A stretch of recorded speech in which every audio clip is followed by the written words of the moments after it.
Steam is no longer supporting Bitcoin.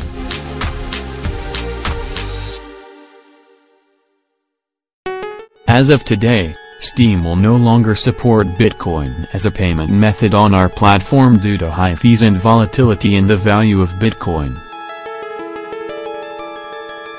In the past few months we've seen an increase in the volatility in the value of Bitcoin and a significant increase in the fees to process transactions on the Bitcoin network.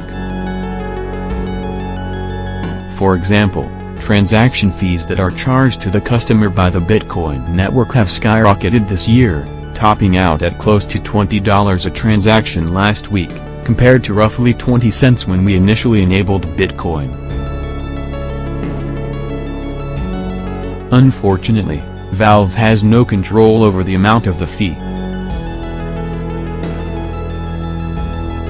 These fees result in unreasonably high costs for purchasing games when paying with Bitcoin. The high transaction fees cause even greater problems when the value of Bitcoin itself drops dramatically. Historically, the value of Bitcoin has been volatile, but the degree of volatility has become extreme in the last few months, losing as much as 25% in value over a period of days. This creates a problem for customers trying to purchase games with Bitcoin. When checking out on Steam, a customer will transfer X amount of Bitcoin for the cost of the game, plus Y amount of Bitcoin to cover the transaction fee charged by the Bitcoin network.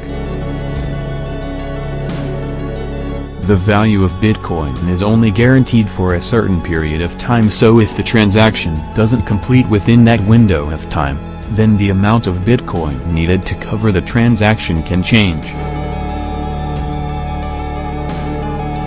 The amount it can change has been increasing recently to a point where it can be significantly different.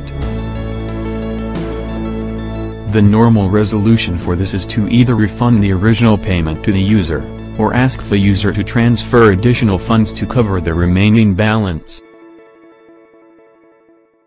In both these cases, the user is hit with the Bitcoin network transaction fee again.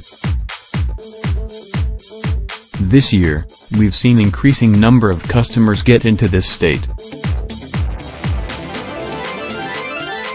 With the transaction fee being so high right now, it is not feasible to refund or ask the customer to transfer the missing balance, which itself runs the risk of underpayment again, depending on how much the value of Bitcoin changes while the Bitcoin network processes the additional transfer.